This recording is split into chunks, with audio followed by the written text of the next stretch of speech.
a passenger plane is obliterated in the California hills. There were no wings, no fuselage. There was no tail section. There were no aircraft seats. Hardened steel is ripped to pieces. This was the worst damage I've ever seen.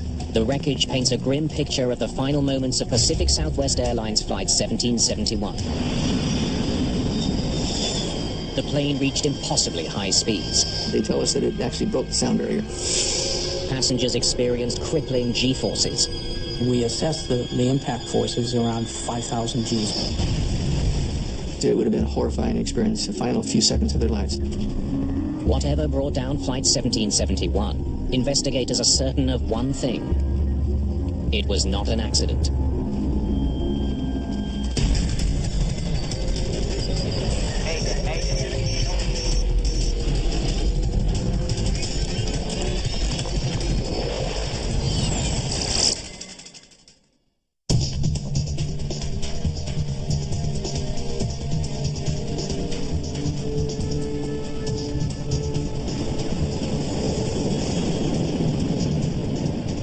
Los Angeles International Airport, one of the busiest in the world. Every year, 40 million passengers arrive and depart through LAX. At Terminal 1, a group of passengers and crew bound for San Francisco are making their way through security.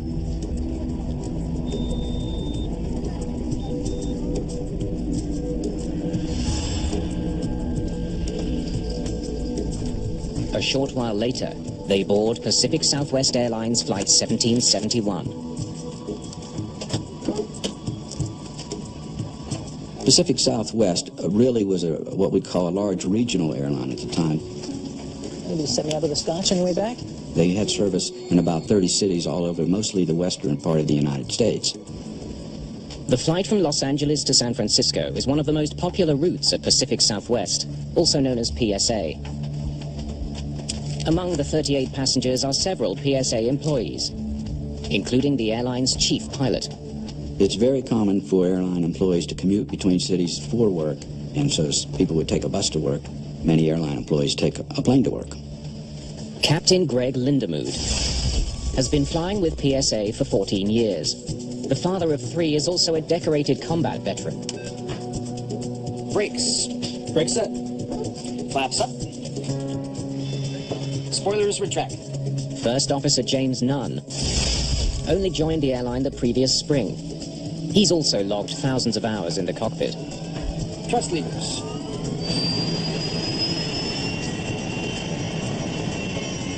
Today they're piloting a British-built BAE 146 commuter jet. With quiet turbofan engines, it's designed for short-haul flights over densely populated areas.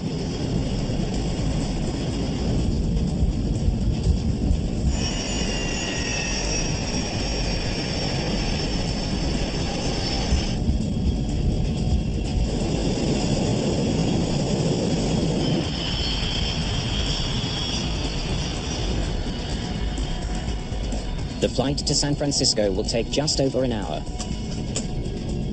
So do you know what you're getting boys for Christmas? Well, it's gonna be Nintendo, and with what it costs, I think they can both share it. Anything to drink, guys? I'm fine, thanks. Okay, just tell them if you change your mind. Flight 1771 is cruising at 22,000 feet above the California countryside.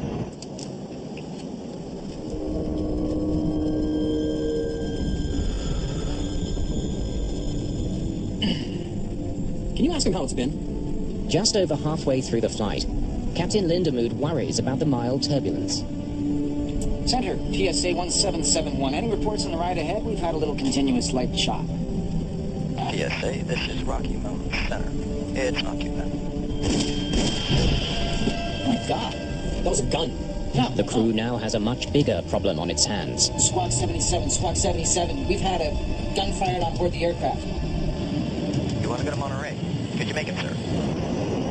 Moments later, Flight 1771 falls into a steep dive. Witnesses caught a brief glimpse of the aircraft as it was plummeting down from the sky. It was going at a high rate of speed. Looked like a dart just diving to the ground.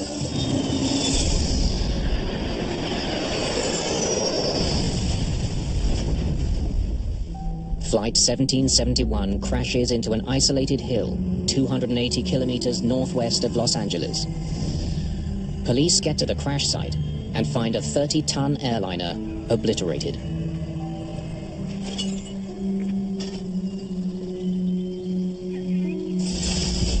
There were no wings, there were no fuselage, there was no tail section, there were no aircraft seats, there was just papers everywhere.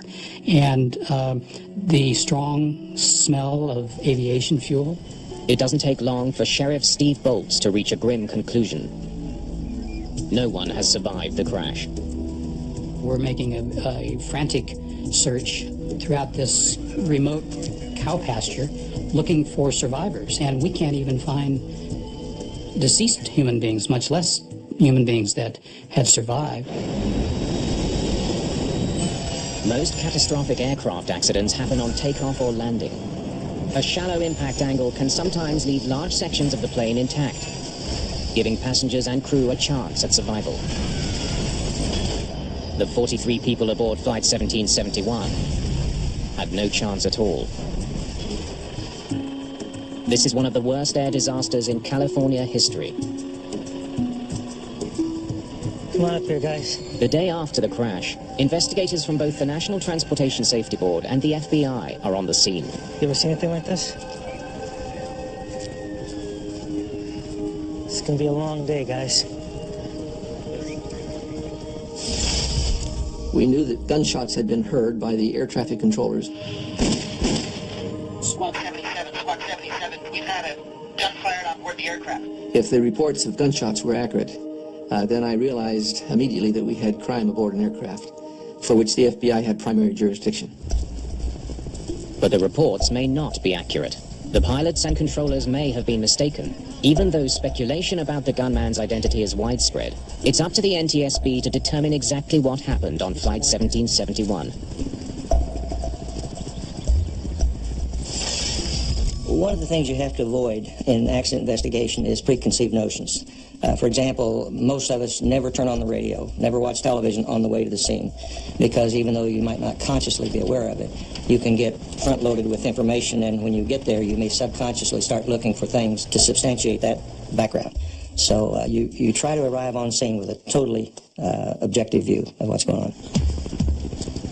While NTSB investigators try to determine the cause of the crash, law enforcement agents have questions of their own.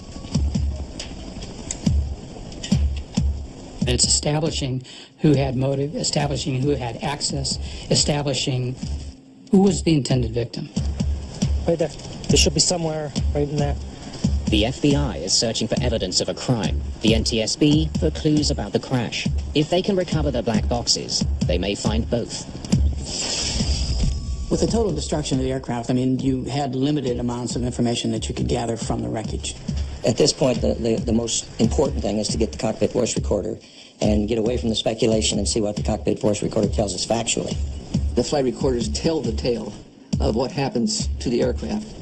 They're very important in reconstructing the events that brought the airplane down. The impact comes in this way. Right at the tail. It should be somewhere in here.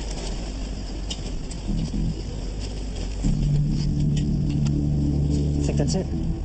After hours of searching through the shattered remains, the effort finally pays off. They recover the plane's 2 black boxes.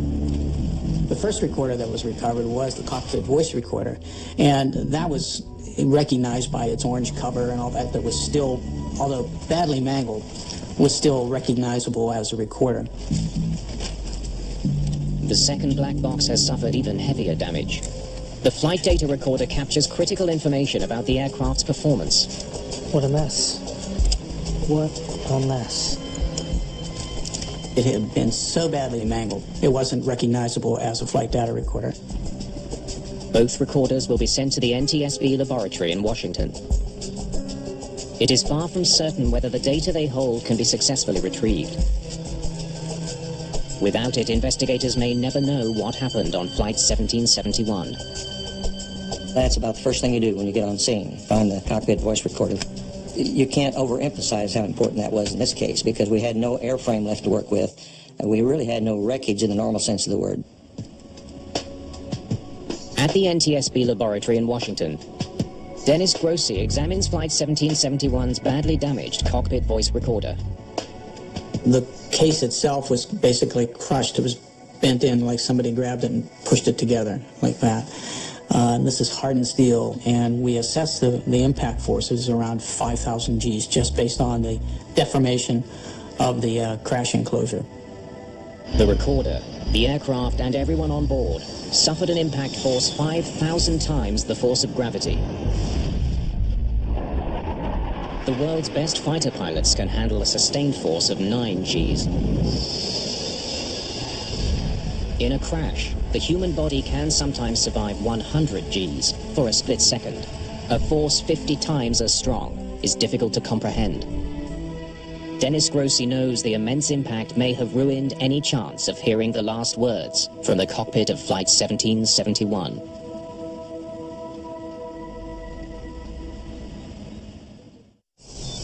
No crash investigation is routine, but among the jigsaw puzzle of pieces from Flight 1771, investigators are looking for something very different, perhaps a gun. Finding the weapon could help the FBI identify who might have fired shots on board Flight 1771. But for the NTSB, gunfire alone does not explain this accident. A bullet should not bring down a modern commercial jet. There's a lot of misconception about decompression and about whether or not, for example, a single shot could bring down an aircraft. And if it's simply a shot through the fuselage of the aircraft, the answer would be no. It takes a much larger hole in the fuselage for there to be an explosive decompression. The kind of hole that led to one of the deadliest air disasters of all time. In 1974, a faulty cargo door blew off Turkish Airlines Flight 981. The decompression caused the cabin floor to collapse, severing the flight control cables. The crash killed all 346 people on board. The aircraft would normally not come down just from a bullet hole with no other implications. It just wouldn't be enough to cause an explosive decompression, which is what you almost have to bring the aircraft down. If a gunshot didn't bring the plane down, then investigators need to find out what did. At the NTSB lab in Washington, work to recover Flight 1771's cockpit voice recording has produced a surprising result. Despite suffering huge impact forces, the audio tape is still intact. All right, let's give it a listen. The first 28 minutes of the tape reveal a routine flight. The crew was trying to find out when the turbulence they had been flying through would end. Can you ask him how it's been? Center, PSA 1771. Any reports on the ride ahead? We've had a little continuous light chop. PSA, this is Rocky Mountain Center. It's not too bad. We hear the flight crew talk, do their normal procedures. But in the final 2 minutes, events take a chilling turn. Sure sounds like a gunshot. And then all of a sudden, they hear, and we hear on the recording, this gunshot. The tape confirms what the pilots had reported. 2 gunshots. God, that was a gun. Yeah, I know. Squawk 77, we've had a gun fired on board the aircraft. It was actually a very sobering moment because we realized that we were listening to 2 people communicating with each other, the pilot and co-pilot, in a very routine flight that suddenly became anything but routine. It was something that one doesn't quickly forget. Investigators listen as the situation becomes increasingly disturbing.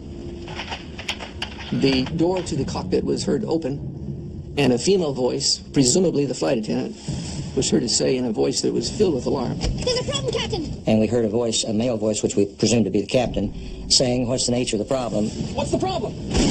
I'm the problem. Investigators now know for certain that the killer was a man and that he shot the flight crew. It's always startling when you hear something like that, when you hear the commission of a murder. As accident investigators, you just don't hear that. So this was a very unusual recording. A flight attendant and both pilots are shot. That's 5 shots so far. And then we could hear the cockpit door shut again, and another final shot, the 6th shot. Before the tape ends, they hear one last ominous sound. The plane's in a dive. The engines are over-revving. Within about 5 seconds, we picked up what's called a windscreen noise. In other words, you could tell that the aircraft was accelerating. That noise increased in its pitch. We learned, of course, that it was going into a dive at that point. 65 seconds after the murder of its crew, Flight 1771 smashes into the California hills. It helped us to understand what we were investigating, the heinousness of the crime that we were investigating. The CVR recording changes the NTSB's role in the case. Let me know if I can help. It just confirms that this wasn't an accident, that it was in fact a crime, and the FBI would be taking over the investigation from here on out.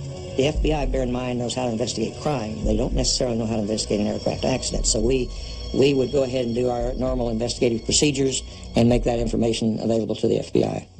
The FBI is investigating a murder, but solving it is now just one of their priorities. I'm the problem. The CVR recording has highlighted another pressing issue. Somehow, someone managed to get a gun on that plane.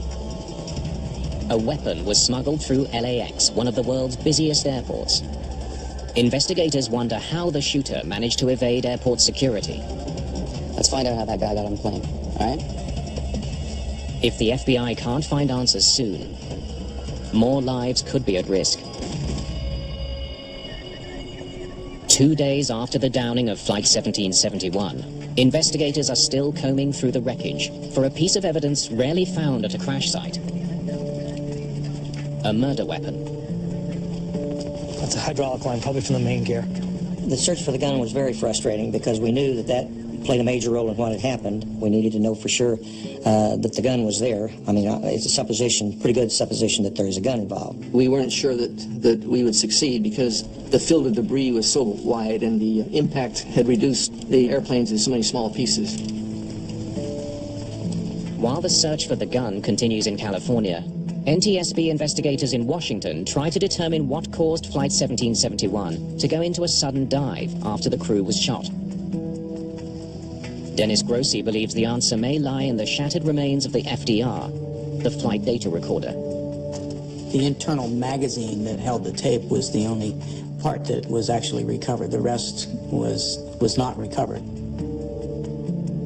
Worse still, almost all the tape that records data is gone, torn from the machine when it slammed into the ground. This was the worst damage I've ever seen. Grossi examines a critical part of the recorder, the tape heads that lay down data onto the magnetic tape. He finds a tiny piece of recording tape has survived. The magazine didn't survive, and the tape itself was destroyed, except for about a 6 to 8 inch piece of tape that ran around the recording heads and the capstan. With such a short piece of tape, it's doubtful there will be any useful information on it at all. We worked real hard at trying to get all the data that we could off of that little piece of tape. Investigators in California finally find what they've been hunting for. The barrel of a gun. The gun was found by one of the FBI agents pretty much in the middle of where the aircraft impacted. We were very, very fortunate when we found the gun. It was an unbelievable stroke of luck. It's not just any gun. It's a .44 caliber Magnum. A .44 Magnum was considered the most powerful handgun that you can have. But the barrel alone isn't enough. They need the rest of the weapon.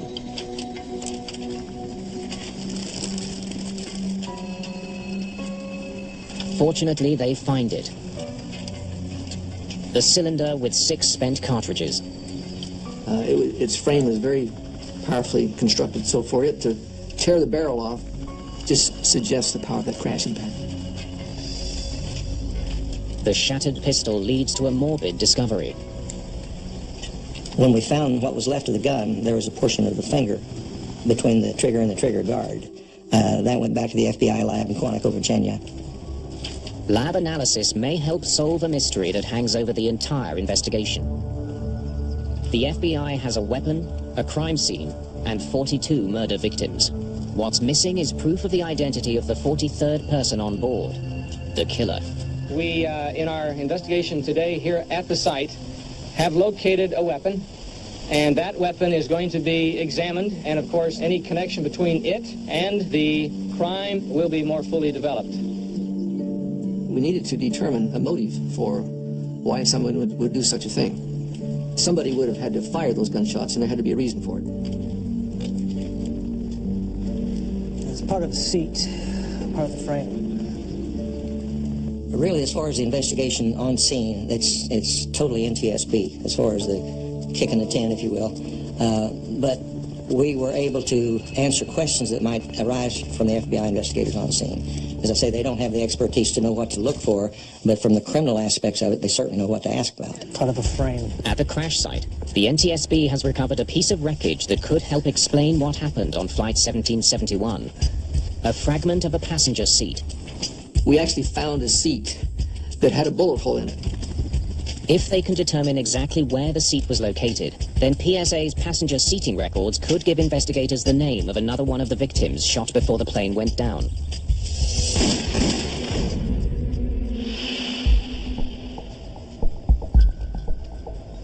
Dennis Grossi has done all he can to salvage data from the small fragment of tape recovered from the flight data recorder.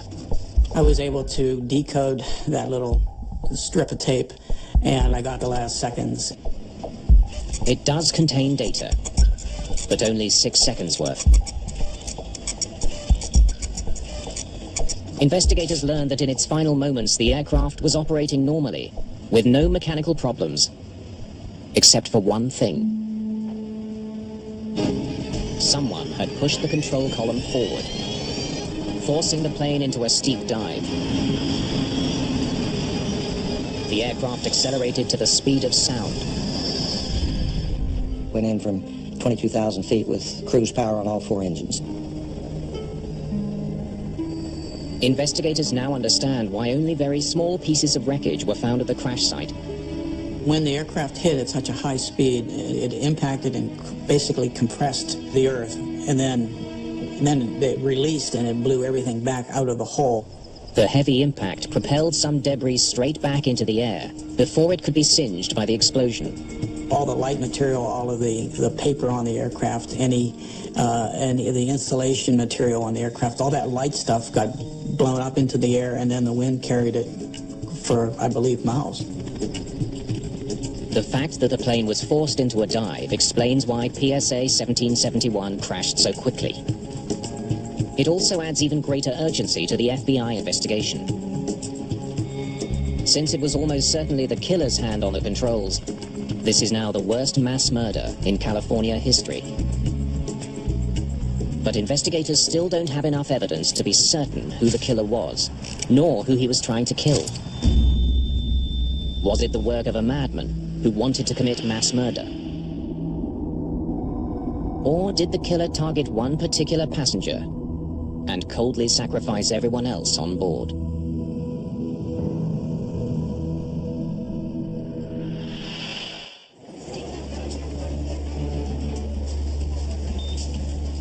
The FBI investigation into the onboard shooting and fatal crash of PSA Flight 1771 has uncovered a lapse in security at LAX.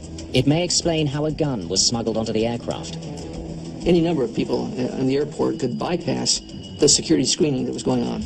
Agent Bretzing learns that airline employees with valid identification are allowed to bypass security at LAX. What they had set up is a bypass for crew members and airport employees, actually anybody that had the proper badge. You would show your badge and they would allow you to bypass both the metal detector and the X-ray unit. It was a big loophole. Bretzing knows the killer was a man, and from Flight 1771's passenger manifest, he can see that there were 4 male passengers who worked for either Pacific Southwest or its parent airline, US Air.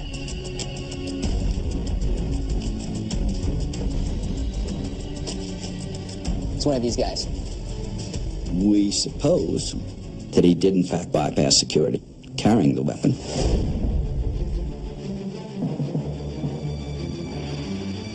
Investigators need to prove conclusively who smuggled the gun on board.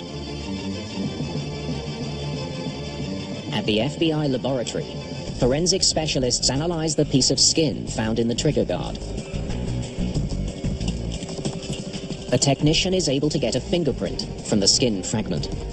In search of a match, He compares the print to those on file for the 4 male passengers who could have bypassed security. And he finds a match.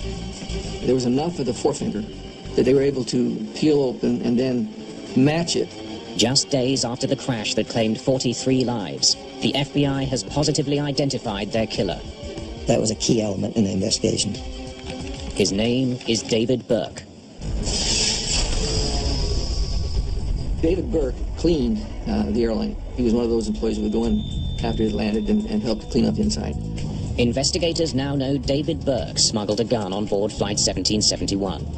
What they now need to explain is why. A motive gives you understanding. It helps to develop the full mosaic of the crime. Knowing the motive, you're able to conclusively determine what happened. Day 3 at the crash site. Still sifting through the strewn remains of the plane, investigators uncover a bizarre but telling piece of evidence. One that points directly to the motive behind David Burke's crime. During the search, one of our people found an air sickness bag and knew immediately that it was a pertinent piece to the puzzle. Because he pushed the plane into such a steep dive, Burke unwittingly ensured that a vital clue could be discovered.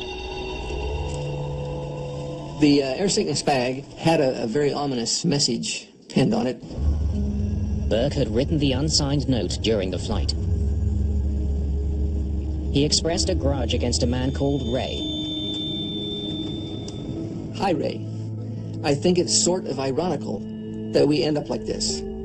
I asked for some leniency for my family, remember? Well, I got none, and you'll get none. That was the message that we recovered from that air sickness bag. The air sickness bag is the conclusive clue they've been searching for. The clue that establishes David Burke's motive.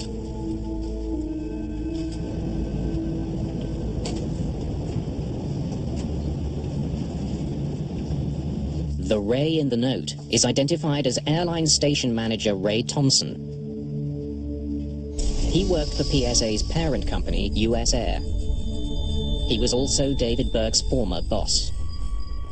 Ray Thompson was the supervisor. By now, Bretzing has also learned that Burke had a troubled history, both with the company and with the law.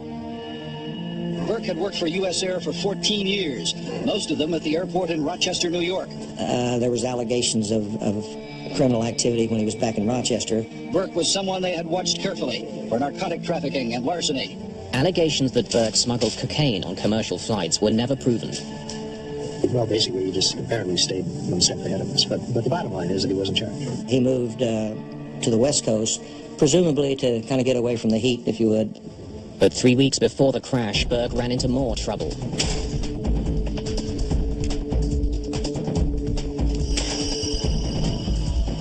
He was fired from the company after being caught on tape helping himself to the in-flight bar proceeds. He had stolen some money from the fund that the flight attendants use when they're making change, and he had stolen what amounted to $69. And this was the straw that broke the camel's back. 3 weeks after being fired, Burke was given an opportunity to appeal. Mr. Burke had been terminated several weeks prior to the flight.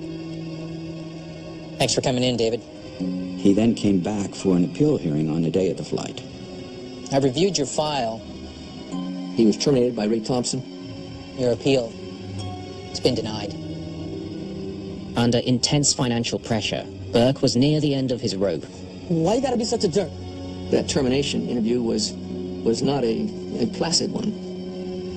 My decision's final, Mr. Burke. Thank you very much.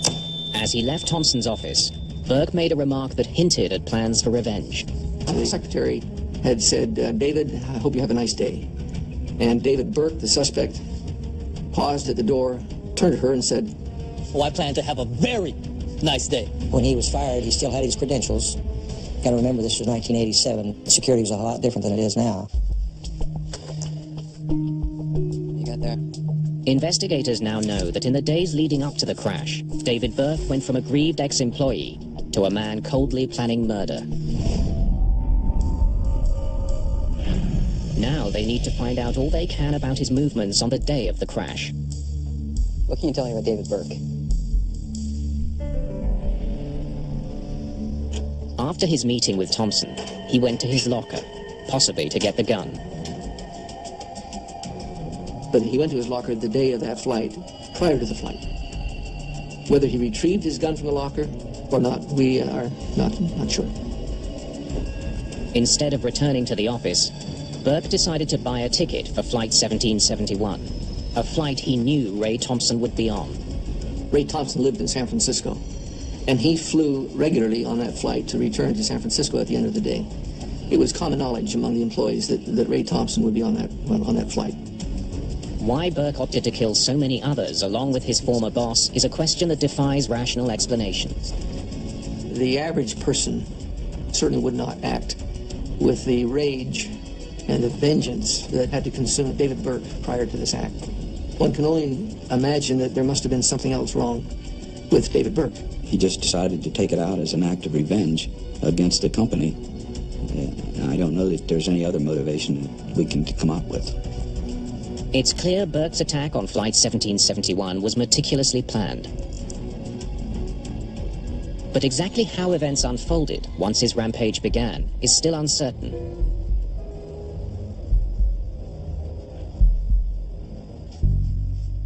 NTSB investigators have provided a big piece of the puzzle. They've been able to match up the bullet-punctured seat fragment with an exact onboard location, row 4, seat C. Records show that on Flight 1771, that seat was unoccupied. But the seat directly in front of that empty seat was occupied by Ray Thompson. The finding points to the sheer power of Burke's .44 caliber handgun. His first 2 shots pierced not 1, but 2 airline seats. The bullet hole would have been made as the bullet passed through Ray Thompson and then entered that seat and left a bullet hole there. They now know that Burke shot at least 4 people during his rage-filled assault on Flight 1771. Ray Thompson and 3 crew members. That accounts for 5 shots. But investigators heard 6 shots on the tape. They must account for them all. The gunshot sounds were picked up by a microphone in the cockpit. By comparing the sound pattern of each shot, investigators can determine if they were fired in the cockpit or the passenger cabin. The shots that were fired in the plane, not in the cockpit, but in the plane, were distinct but muffled. Other shots were louder and clearer, indicating they were fired closer to the CVR microphone. The shots that were fired in the cockpit were very loud. We had 3 shots that were fired outside the cockpit and 3 shots that were fired inside the cockpit. Investigators don't know who was shot with the final bullet, just that it was fired in the cabin. It's enough for them to finally piece together a picture of the horrific final moments on board PSA 1771.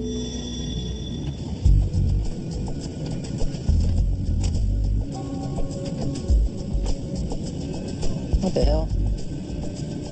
You can imagine what Ray Thompson must have thought as this person whom he had just terminated a few hours before walks past him in the airline, hands him this note, and then probably goes into the men's room.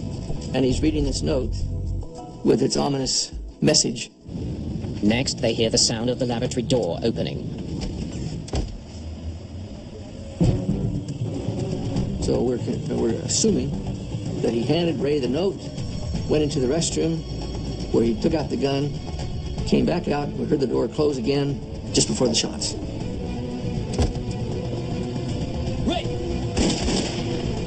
Ray Thompson probably has the most merciful of all the deaths on that plane.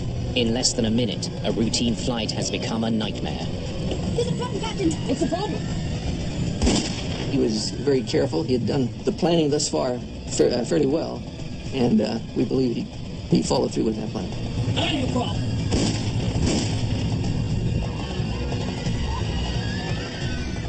It wouldn't take much knowledge or experience on a passenger part to know that they were in deep, deep trouble.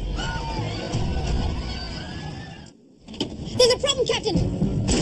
After shooting his former boss, 3 crew members. David Burke pushed Flight 1771 into a dive and left the cockpit.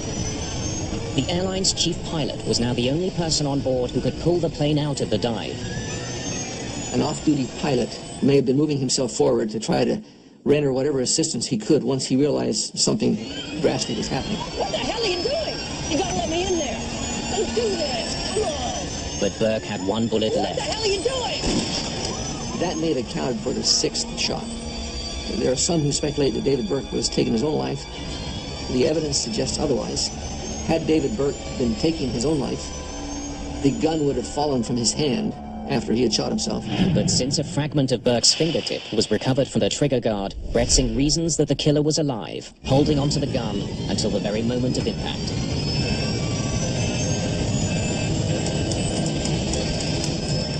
Alarms were sounding in the cockpit. There was increased noise of the plane plummeting. Then just before impact, it became silent. They tell us that it actually broke the sound barrier. Of course, it would have been a horrifying experience, the final few seconds of their life. One man's rage meant 2 minutes of pure terror for 42 people.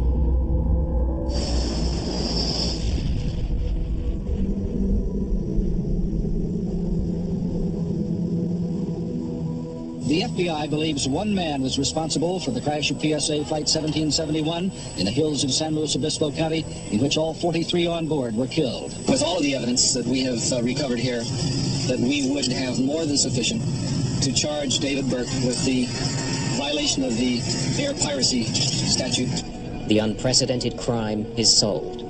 But aviation authorities are left with a troubling question. Could it happen again? The tragedy of Flight 1771 provoked action from the Federal Aviation Administration. The body that regulates the airline industry took urgent measures to tighten security.